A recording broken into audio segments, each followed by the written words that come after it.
Hello guys, in this video I'm going to show you how to add text to your picture on the Darkroom application.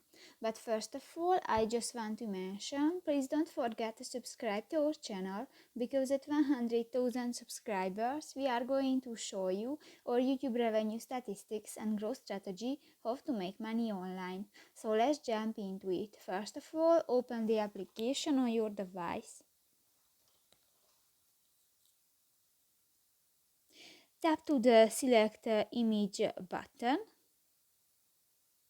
and new you can select a picture from your gallery.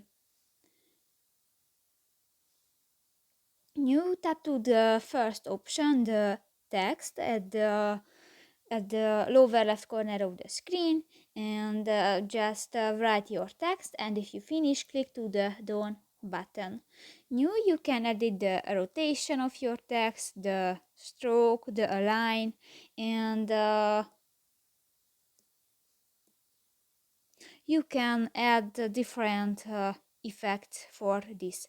So that's pretty much it for this video, guys. See you in the next one. Bye bye.